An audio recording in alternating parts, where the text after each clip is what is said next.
रीढ़ की हड्डी, लेखक जगदीश्वर चंद्र माथुर। इस एकांकी के लेखक के बारे में यानी जगदीश्वर चंद्र माथुर के बारे में हम लोगों ने पिछली कक्षा में पढ़ा था तथा इस एकांकी का क्या उद्देश्य है इसके बारे में भी हम लोगों ने पढ़ा था कि एकांकी का उद्देश्य है कि हमारे समाज में फैली रूढ़िवादी विचारधारा के जो लोग हैं उनके विचारों का खंडन करना इस एकांकी में दिया हुआ है कि मध्य वर्गीय परिवार यानी मिडिल क्लास में लड़कियों के शादी विवाह के समय क्या क्या दिक्कतें और क्या क्या परेशानियां एक लड़की के पिता को झेलनी पड़ती है, इन सारी बातों का वर्णन जो है इस एकांकी में लेखक जगदीश्वर चंद्र माथुर ने किया है। तो आइए इस एकांकी को हम लोग विस्तार पूर्वक से पढ़ते हैं। तो एकांकी की जब शुरुआत होती है तो एकांकी में एक ही दृश्य है, एक घर का दृश्य है और वही दृश्य जो है एक ही घर का दृश्य है और पात्रों की भी संख्या बहुत कम है और एक ही दृश्य पे ये पूरी एकांकी जो है समाप्त हो जाती है।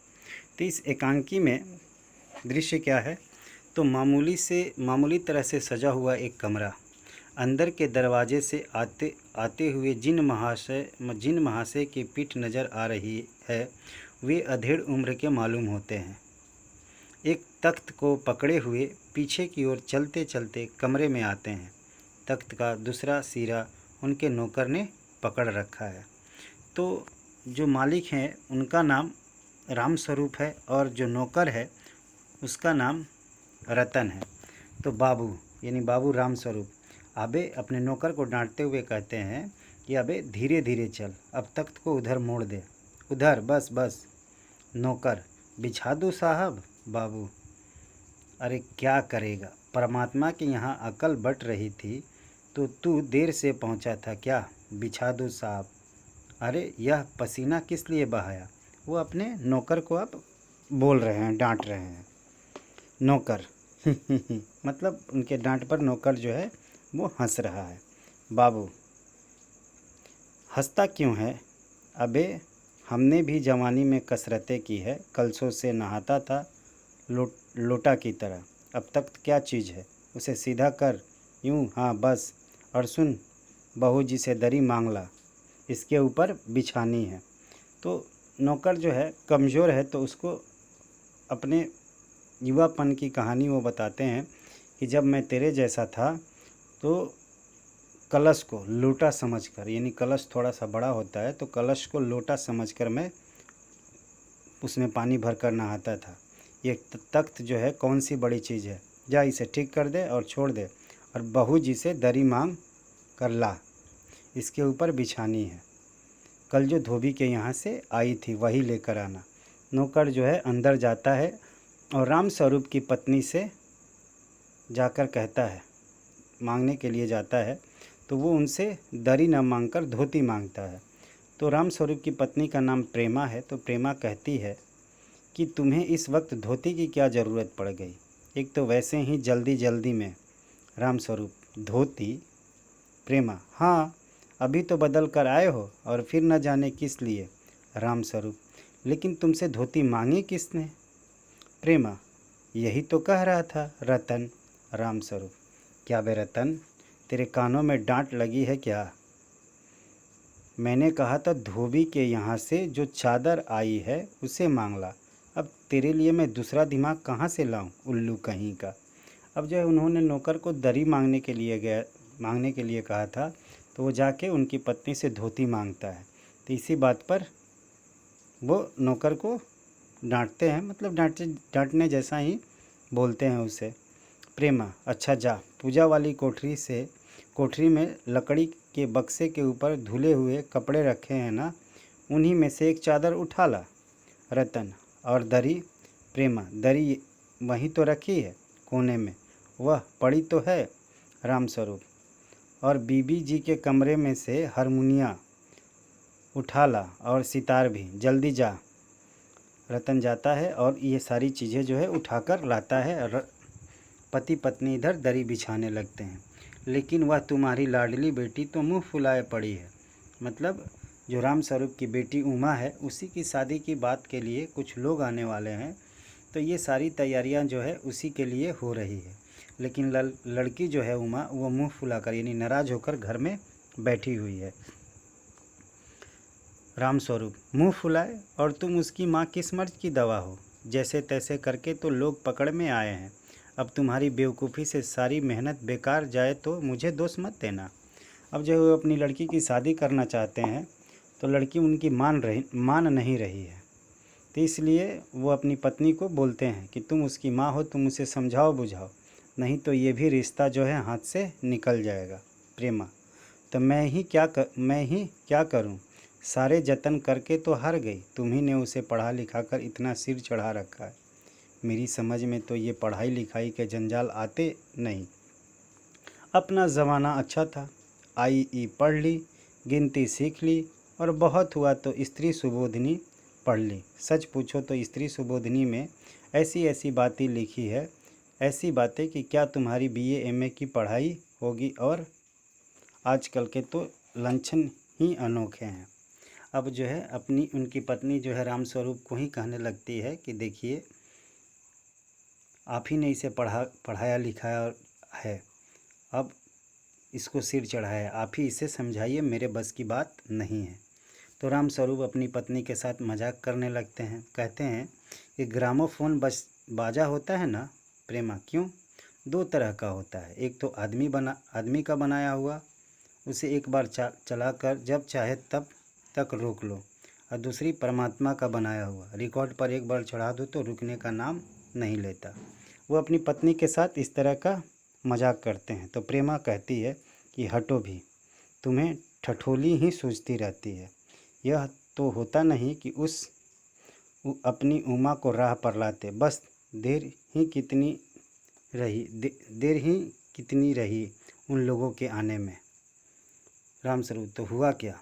तुम्ही ने तो कहा था कि ज़रा ठीक ठाक करके नीचे लाना। आजकल तो लड़की कितनी ही सुंदर हो, बिना टीम टाम के भला कौन पूछता है। मतलब प्रेमा बताती है कि आज की लड़कियां कितनी भी सुंदर हो, वो अपने चेहरे पे मेकअप ज़रूर करती है। लेकिन इसी मारे मैंने तो पाउडर उसके सामने रखा था, पर उसे तो इन चीज़ों से न जाने किस जन्म की नफरत है। मेरा कहना था कि आंचल में मुंह लपेटकर लेट गई।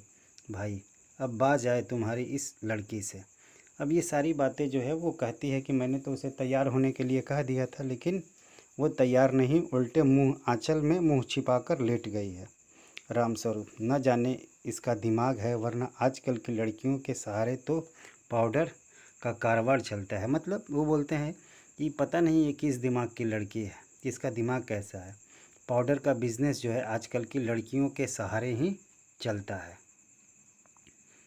प्रेमा, अरे मैंने तो पहले ही कहा था, एंट्रेंस ही पास करा देते, लड़की अपने हाथ रहती और इतनी परेशानी न उठानी पड़ती। पर तुम तो राम स्वरूप बात को काट देते हैं, कहते हैं चुप रहो चुप रहो, तुम्हें कतई अपनी ज़बान पर काबू नहीं है। कल ही यह बात बता दिया था कि उन सब लोगों के सामने जिक्र और ढंग से होगा। अगर तुम तो अभी से सब कुछ उगल देती हो, उनके आने तक तो न जाने क्या क्या हाल करोगी। तो ये सारी बातें जो है हो रही है कि देखो, पढ़ाई लिखाई के बारे में उन लोगों से चर्चा नहीं करनी है, तुम्हें कुछ बोलना नहीं है, लेकिन तुम अभी से ही चालू हो गई। प्रेमा, अच्छा बाबा, मैं न बोलूँगी, जैसी तुम्हारी मर्जी हो करना, बस मुझे तो मेरा काम बता दो। राम स्वरूप, तो उमा को जैसे हो तैयार कर लो। न सही पाउडर, वैसे कौन बुरी है, पान लेकर भेज देना उसे, और नाश्ता तो तैयार है ना? आ गया रतन, इधर आला, इधर बाजा नीचे रख दे और चादर खोल, पकड़ तो ज़रा उधर से। नाश्ता तो तैयार है, मिठाई तो वे लोग ज़्यादा खाएंगे नहीं, कुछ नमकीन चीज़ें बना दी, फल रखे हैं, चाय तैयार है और टोस्ट भी, मगर मक्खन तो आया ही नहीं। राम स्वरूप, क्या कहा? मक्खन नहीं आया? तुम्हें भी किस वक्त याद आई? जानती हो कि मक्खन वाले की दुकान दूर है, पर तुम्हें तो ठीक वक्त पर कोई बात सूझती ही नहीं है। अब बताओ, रतन मक्खन लाएगा कि यहाँ का काम करे? दफ्तर के चपरासी से कहा तो आने के लिए 100 नखरों के मारे। अब जो है बोल रहे, सब तैयारी हो रही थी, तो तैयारी में ही सब कुछ तैयारी हो जाने के बाद मक्खन की याद आई, तो मक्खन घर पे था नहीं, और मक्खन लाने के लिए जाए कौन, दुकान तो दूर थी। रतन को अगर भेज देते हैं तो घर का काम कौन करेगा, और चपरासी को उन्होंने कहा था आने के लिए, तो चपरासी ने 100 नखरे मारे, वो नहीं आया। प्रेमा, यहाँ कौन सा ज़्यादा है, कमरा तो सब ठीक ठाक ही है, बात सितार आ ही गया है, नाश्ता यहाँ बराबर वाले कमरे में ट्रे में रखा हुआ है, सो तुम्हें पकड़ा दूंगी, एक आध चीज़ें खुद भी ले आना। इतनी देर में रतन मक्खन ले ही आएगा, 2 आदमी ही तो आएंगे। रामस्वरूप, हाँ, एक तो बाबू गोपाल प्रसाद और दूसरा खुद लड़का।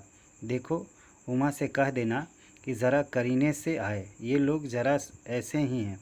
गुस्सा तो मुझे बहुत आता है इनके दकियानुसी ख्यालों पर। खुद पढ़े लिखे हैं, वकील है, सभा सोसाइटियों में जाते हैं, मगर लड़की चाहते हैं ऐसी कि ज़्यादा पढ़ी लिखी ना हो। तो अब बोल रहे हैं गोपाल प्रसाद कि देखो, थोड़ा सा प्रेमा को बोलना कि करीने से आए, करीने से मतलब इज्जत से आए, और ज़्यादा बोले नहीं, क्योंकि ये लोग बहुत, मतलब इनका ख्याल जो है बहुत नीचा है। ये खुद पढ़े लिखे हैं, सभा सोसाइटियों में जाते हैं, वकील है, लेकिन लड़के की शादी करेंगे तो लड़की जो है कम पढ़ी लिखी चाहिए, ये इनका एक विचार है। प्रेमा, और लड़का? रामस्वरूप, बताया तो था तुम्हें, बाप शेर तो लड़का सवा शेर, बीएससी के बाद लखनऊ में ही पढ़ता है, मेडिकल कॉलेज में। कहता है कि शादी का सवाल दूसरा है, तालीम का दूसरा। क्या करूं, मजबूरी है, मतलब अपना है, वरना इन लड़कों और इनके बापों को ऐसी कोरी कोरी सुनाता कि ये भी। अब जो है आपस में पति पत्नी बात कर रहे हैं और कह रहे हैं कि क्या करें। लड़का जो है बीएससी कर रहा है, मेडिकल की तैयारी कर रहा है, लखनऊ में पढ़ रहा है, लेकिन उसका ख्याल ये है कि शादी विवाह जो है कम पढ़ी लिखी लड़कियों से ही करना चाहिए, क्योंकि लड़कियों को घर का ही काम करना है, उनसे नौकरी नहीं करवाना है। रतन, बाबूजी बाबूजी। रामस्वरूप, क्या हुआ? रतन, कोई आते हैं। अब जो है इतने देर बातचीत हो रही है, तभी रामस्वरूप और गोपाल प्रसाद और उनके बेटे का प्रवेश होता है इस एकांकी में। तो आगे के भागों को हम लोग, यानी इस एकांकी के अगले अंश को हम लोग अगली कक्षा में पढ़ेंगे कि गोपाल प्रसाद और शंकर के आने के बाद क्या होता है। धन्यवाद।